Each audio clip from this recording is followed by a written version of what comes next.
do know is that the Mossad is directly intertwined with some of the terrorist organizations which operate in the region. The Mossad has for years claimed to be fighting against these extremist elements on the Sinai Peninsula, while in fact it's known that they're implicated in either controlling and or penetrating into some of them.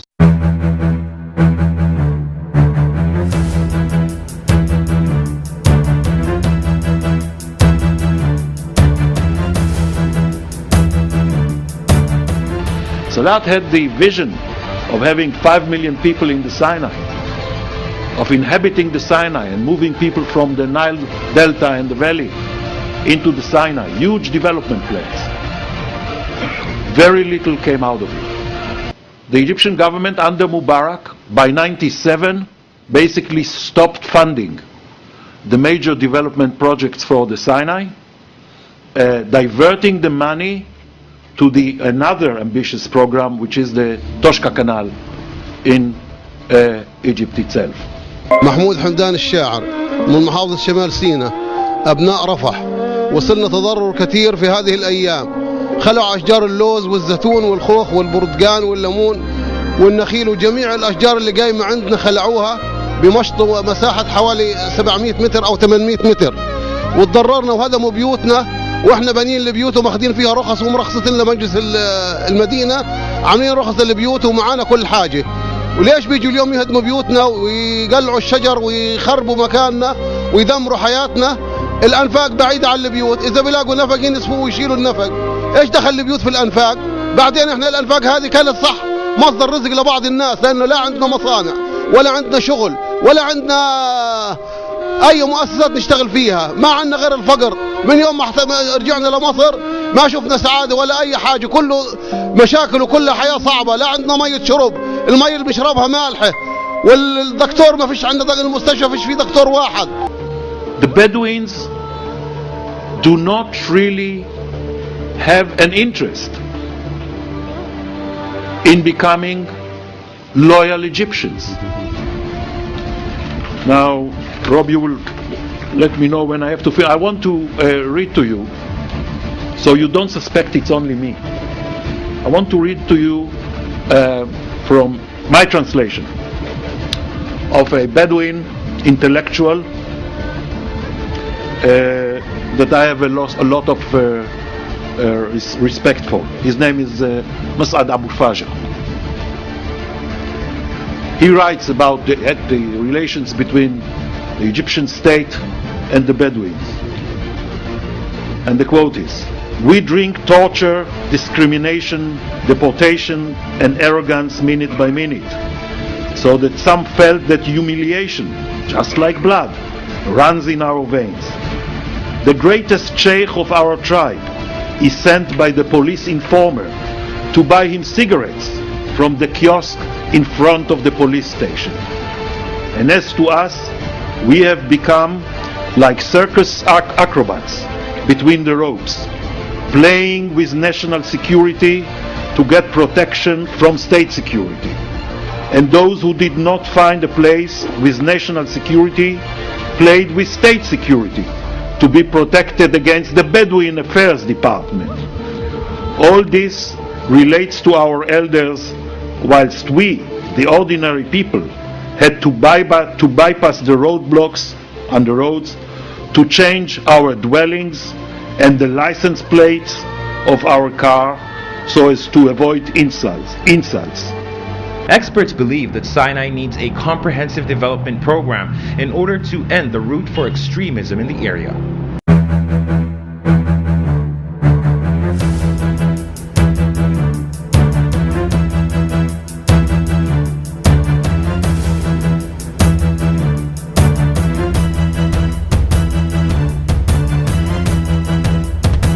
القوات المسلحة بتحدد أن اقتصار المواجهة المسلحة لا يتم فقط إلا مع من يحملون السلاح، ولا تتم أبدا مع أي فرد ذو فكر قد يكون مختلف عننا. لكن الأمر ليس كذلك برأي رئيس قبائل سيناء. كل ما يتحرك على الأرض يقصفونه فورا. ما الذي يحصل؟ نحن لا نعارض إذا كان هناك خارج على القانون أن يعاقبوا، ولكن يعاقب من يخرج على القانون فقط وليس المواطنين. الجيش المصري أتى إلى سيناء ليس ليحارب الإرهابيين بل يحارب المواطنين أجمع.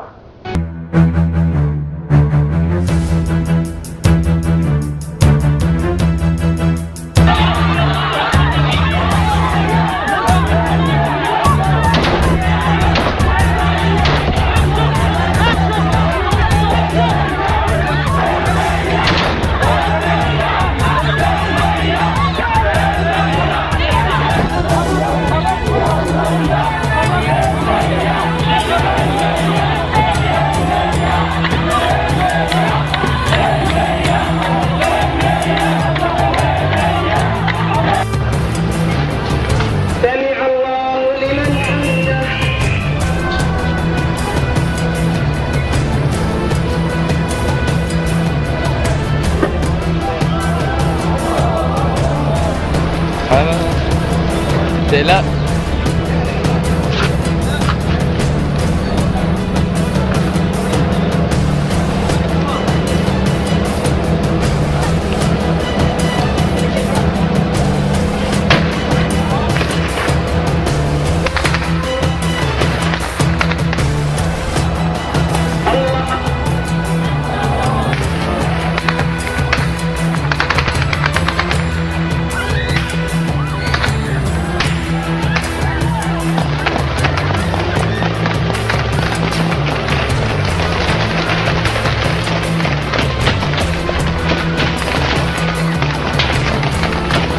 والله انا غلبانه بحس الحاجه، والله لي 10 سنين مبني ببيت ماني قادر اكمل، والله ماني قادر اكمل بيتي، وبدل ما يساعدونا يجي يخرعونا ويقرصوا طنيان يقرصوا عيالنا من الخراب. شغاله هنا يا ماما ولا والله بشتغل باليوميه والله انا غلبانه بشتغل باليوميه.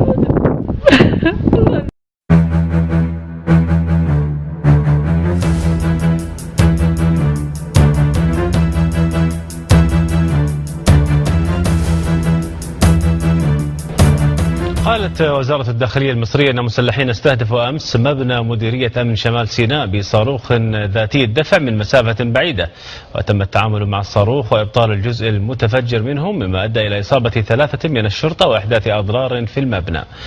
ونشرت وزارة الداخلية على صفحتها في موقع الفيسبوك صورا قالت إنها لأجزاء من الصاروخ. ومن جانبه كشف مصدر أمني أن المسلحين الذين هاجموا مبنى مديرية أمن شمال سيناء مساء أمس استخدموا صاروخا باليستيا أمريكي الصنع في هجومهم. معنى صاروخ باليستي يعني صاروخ بيسير في شكل منحني، ولو بحثت دلوقتي حالا على جوجل على نوع وصورة الصاروخ اللي نشرتها وزارة الداخلية ووزارة الدفاع والتلفزيون الرسمي هتجد ان هو من نوع هيل فاير، وده فيديو توضيحي يوضح لك صورة ونوع الصاروخ.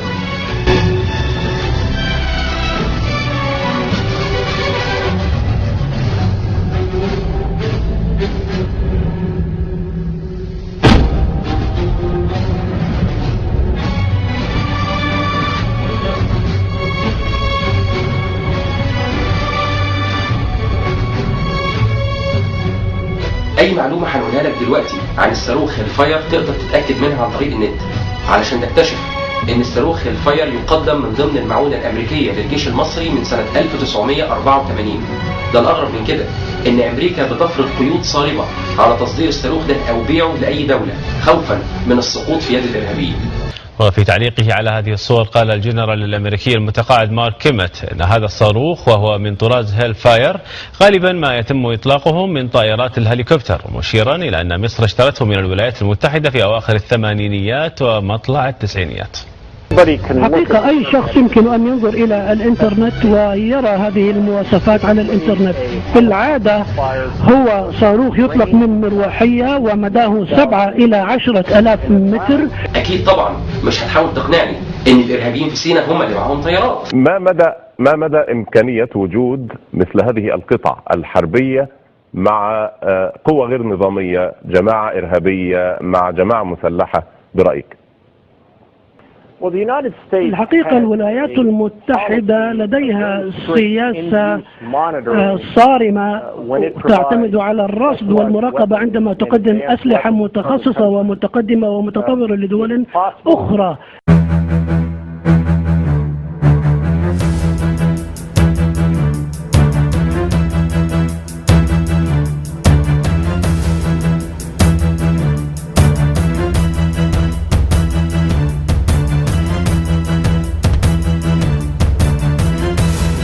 What is amazing, if you look at the list of organizations that have been declared terrorist organizations by the United States, and therefore it's criminal to give material support to, you see this constant shift. So we used to have Saddam Hussein on the list, and then when we wanted to arm him in order to fight against Iran, we removed him from the list so that we could then arm him, and then when we didn't like him anymore, we put him back on the list. And we have organizations on the list that are not even remotely a threat to the United States, such as Hezbollah and Hamas, which, whatever you think of them, are not in any way devoted to harming Americans. They are devoted to protecting their citizens against the state of Israel, and yet it is criminal in the United States to do anything that is deemed to be material support for Hezbollah and Hamas.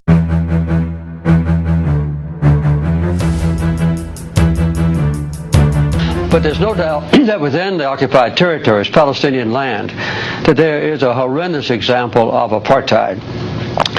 The occupation of Palestinian land, the confiscation of that land that doesn't belong to Israel, the building of settlements on it, the colonization of that land, and then the connection of those isolated but multiple settlements, more than 200 of them, with each other by highways, on which Palestinians can't travel, and quite often where Palestinians cannot even cross.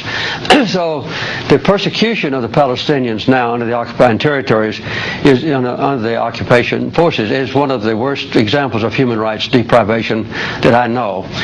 Well, as a matter of fact, the basic cause of the conflict is a sustained occupation of other people's land by the Israelis. And this is a direct violation of United Nations resolutions. It's a direct violation of the International Quartet's roadmap.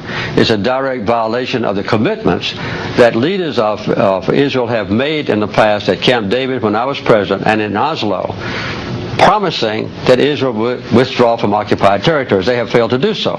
In response to that, and I'm not excusing them, there have been acts of violence. As a matter of fact, though, Hamas, the number one accused persons of violence, have not committed an act of suicide bombing that caused an Israeli life now since August of 2004.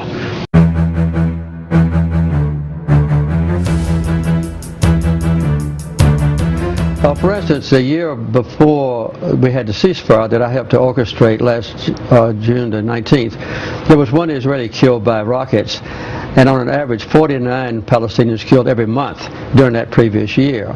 And as soon as the ceasefire went into effect, Hamas obeyed it completely. But do you believe that Hamas can be trusted? Yes, I do. I think they can. Because of their own self-interest, not because they're benevolent or kind or that sort of thing. But yes, I do. I think they can. And they've never betrayed any commitment that they've made to me or publicly, as a matter of fact.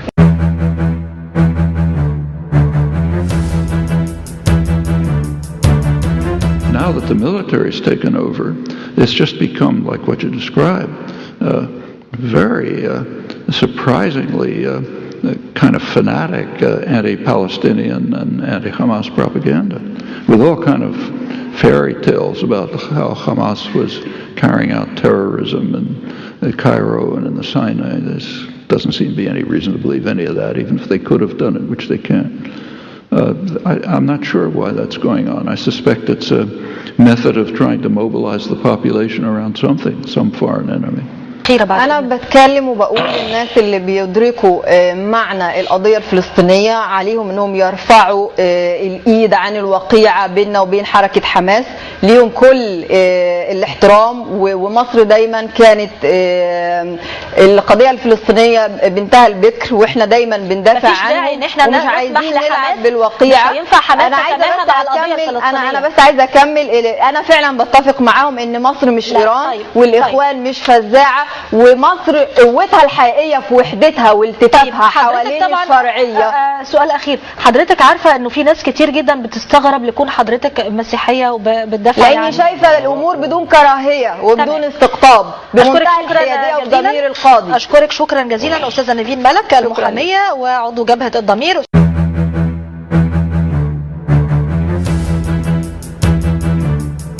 تخيل لو قلت لك ان الطيران الحربي الاسرائيلي اخترق الحدود المصريه وقام بعمليه حربيه في قلب سيناء قتل من خلالها 5 مصريين. العمليه دي تعتبر الاولى من نوعها من يوم توقيع معاهده السلام بين مصر واسرائيل. ده الاغرب من كده ان في الوقت اللي كان المتحدث العسكري بيعلن فيه عن حدوث تفجيرات فعلا في سيناء والمجاري البحث عن اسباب هذه التفجيرات، كان التلفزيون الاسرائيلي بيذيع البيان ده. דלת של חיל האוויר פגע היום בחוליית מחבלים כשזו הייתה בחלקה המצרי של העיר רפיח. לפי הדיווחים במצרים זו פעם ראשונה מאז הסכם השלום שצה"ל פועל בתוך שטח מצרים. לפי הדיווחים 5 נהרגו בתקיפה הזו. ובאילת עכשיו לאיום מסיני על העיר הזו, שדה התעופה שם נסגר אמש למספר שעות בעקבות מידע שהגיע למודיעין המצרי על כוונה של ארגוני טרור בסיני לשגר טילים לעבר מטוסים ישראלים. כך מדווחים בכלי תקשורת במצרים.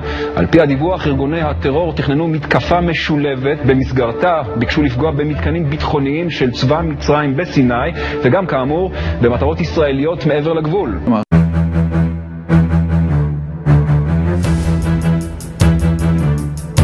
Meanwhile, the Israeli and Egyptian armies are quietly cooperating to fight Islamist militants along their border. The latest evidence appears to be an Israeli drone strike in the Sinai Peninsula. Adam Entis has details. He's in Washington. Adam, good morning. Good morning. So, cooperation in the Sinai is increasing, it seems. Tell us about this drone strike. Well, I mean, what happened was last week, according to Western officials who have intimate knowledge of the arrangement, the Israelis contacted their Egyptian counterparts about a group of militants that appeared to be preparing to launch rockets across the border into Israel. And told them that there was an imminent threat, and they received consent from the Egyptians to carry out this drone strike, which is very rare, and what it shows is really how close-knit the security services are, particularly since the ouster of President Morsi in Egypt.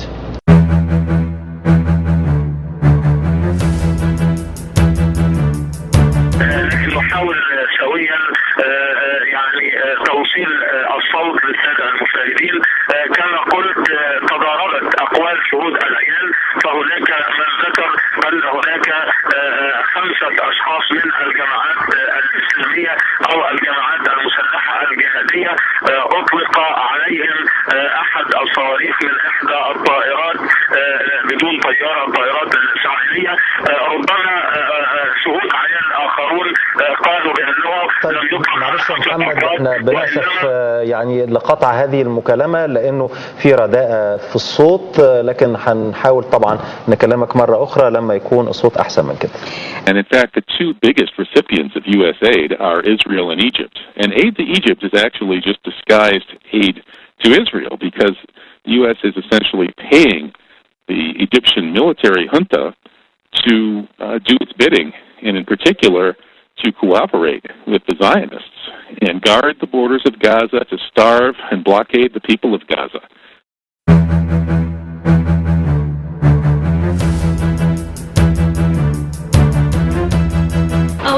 يقول لي ها شفتي الغاز فجروه تاني؟ اقول له يا احمد. يقول لي طيب ادعي لنا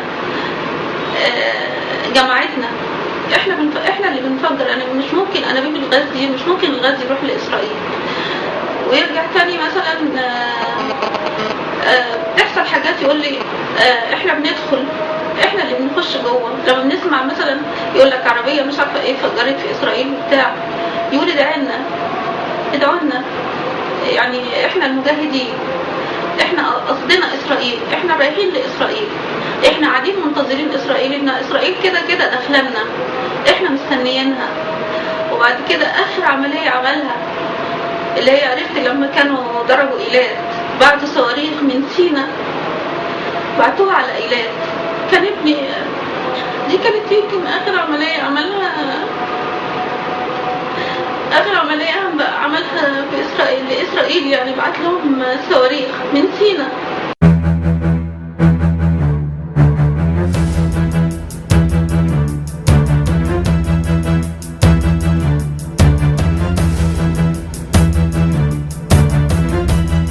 The military asked the president many times to give them orders, directives to block, to shut off all tunnels with Gaza, but the president claimed that there have been many humanitarian actually sympathies with our neighbors in Hamas, in Gaza, to let them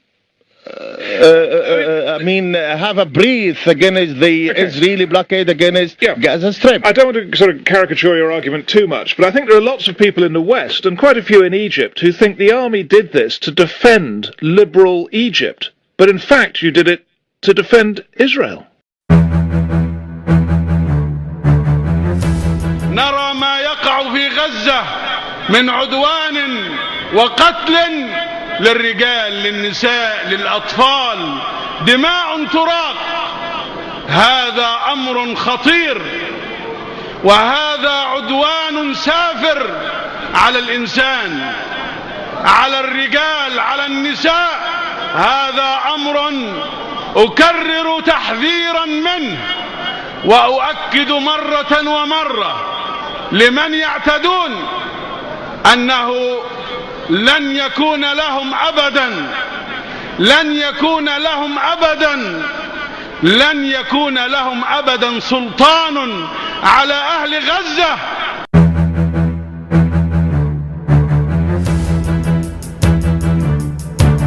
Going to Israel in August, and we announced today when and where, and I don't know how many people are going to go with us. The Middle East is going to be on fire by August, but I personally think that the Jews are in real trouble. Why do you think that? They're in trouble how? I don't know. When you have hundreds of thousands of people gathering in squares all in the Middle East saying, kill the Jew, kill the Jew. I don't know. A little something like that. But that's been that way for a very long time. This Arab Spring is a lie, Bill, and you know it. It's a lie. If you look at the words of Hamas and Hezbollah and all of those guys, they're exactly the same as Hitler. Exactly the same. These guys may be more blatant. They're gaining power. The Middle East is on fire, and they're surrounding Israel, and our president is giving it away. So you're trying to raise the level of awareness. Will you stand that Israel is in trouble because of these? And will you stand not only with Israel, but with a Jew?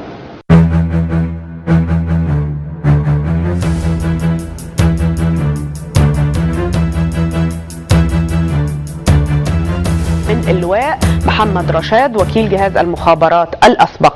يعني سيادة اللواء هذا التصريح في الواشنطن بوست جاي في توقيت يخلينا لازم نحط السؤال. العلاقات المصرية الأمريكية لا توجد مشكلة في العلاقات المصرية الأمريكية، لأن مصر بتقوم بدور رئيسي في مقاومة الإرهاب في الشرق الأوسط، ومصر كمان ليها دور رئيسي في تأمين قناة السويس، ومصر أيضا مسؤولة عن أمن إسرائيل، وبالتالي العلاقات مصر مسؤولة عن أمن إسرائيل إزاي يا فندم؟ نعم فندم؟ حضرتك بتقول مصر مسؤولة عن أمن إسرائيل. مصر هي مسؤول لأن بيحكمنا اتفاقية كامب ديفيد، وكلا أمريكا بتحرص على استمرار هذه الاتفاقية. ده معناه إن إحنا مسؤولين عن مستوى معين للأمن المصري الداخلي وفي منطقة الحدود والتماس، لكن أنا هبقى مسؤولة عن أمن إسرائيل إزاي؟ أنا مش سامع الصوت، ممكن الصوت عالي شوية؟ أنا هستأذنك خليني أروح لما نشرته الواشنطن بوست. Some people are asking, why is it that the commander of the Egyptian army, Abdel Fattah al-Sisi, is acting as if the people of Gaza, the Gaza Strip, is an enemy for the Egyptian people, which is untrue. So you go around Gaza to gas stations, for example, thousands of cars queue for days now to get some liters of fuel. And not only car drivers, also you find children, women, elderly people holding small jerry cans to fill them with gasoline to use them for their small home electric generators to run the electricity at home due to lack of electricity. And this is also affecting the water supply in the Gaza Strip. Officials in Gaza are warning of a crisis if this situation continues. This junta is worse than Mubarak. They have destroyed almost all of the tunnels into the Gaza Strip so as to assist Israel in starving the Palestinian people to death.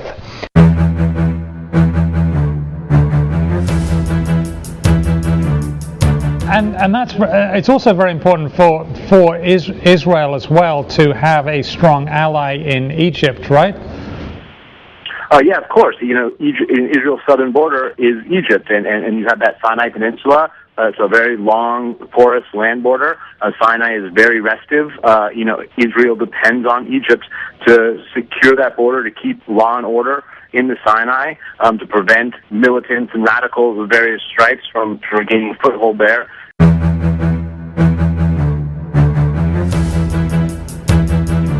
What we care for is a strong government in Egypt that may block any terror from the Sinai, and that should continue even the cold peace, but still a peace between Israel and Egypt. This is our major concern.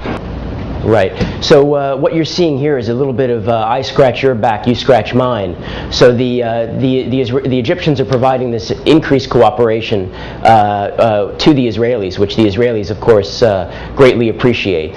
And what you're seeing is that the Israelis here in Washington, where they have tremendous clout, have been pressing the Obama administration and members of Congress not to cut off the $1.5 billion in aid that goes to the Egyptians. Now, of course, the crackdown that we saw today will have an impact on the American decision about aid. So a lot of these things remain in play. But the fact that Israel is getting behind the Egyptian military to such an extent that they're using their Washington clout to try to protect their money, it shows the extent to which these two governments and these two militaries, I should say, are working very closely together.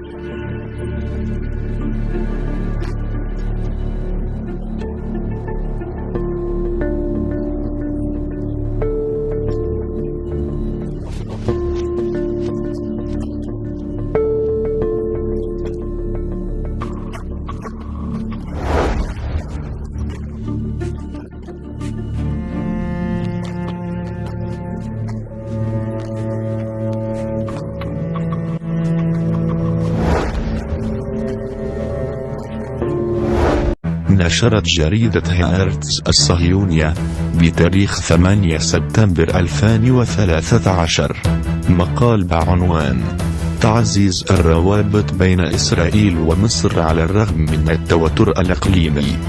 إحدى نتائج الانقلاب العسكري هو توطيد العلاقة بين القاهرة والقدس على الرغم من رغبة كل من البلدين في الحفاظ على العلاقة الحميمة في طي الكتمان. لكن من الصعب الآن تجاهل حقيقة إنهما ليس فقط يتمتعان بالتعاون التكتيكي على الأرض، ولكنهما أيضا يتمتعان بالتقارب في المصالح الاستراتيجية، على الرغم من أن الأحداث التي جرت في القاهرة مؤخرا ما هي إلا انقلاب عسكري بكل معنى الكلمة. يبدو أنه من مصلحة الحكومة الأمريكية أن تمنع تداول هذا المصطلح، ولقد لعبت إسرائيل دورا في هذا الصدد. نجح الجنرالات المصريون في إظهار امتنانهم، إذ فازوا برضا إسرائيل بسبب قيامهم بعمليات ضد الإرهاب في سيناء وحماس في غزة.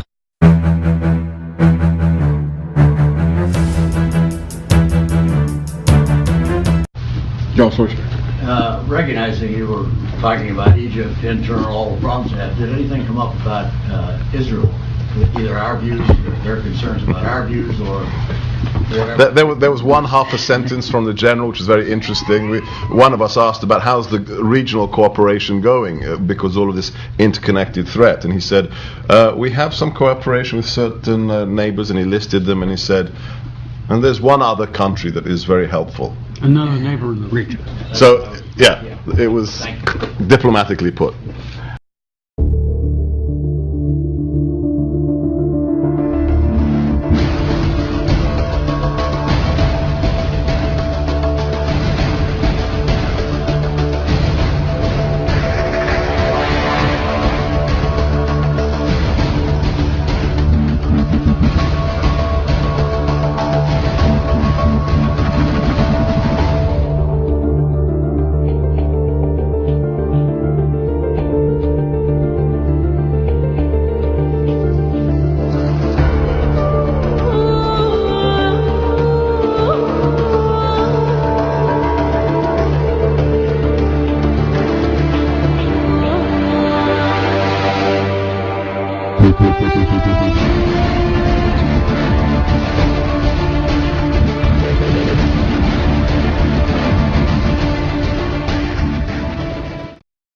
You've acted bravely here on the front lines, and we want to make sure that you have the Apache helicopters, the F-16s, the equipment that you have so bravely used to capture terrorists and to take care of this menace that's on your border. And do you have any reason to believe, as some have feared, and as some fear now, that weapons and equipment that we provide to the Egyptians, or that we have provided in the past, have been used or will be used or would be used in ways that might eventually endanger the United States military or civilian personnel or United States interests? There's no indication at this point, Senator, that that would be a concern.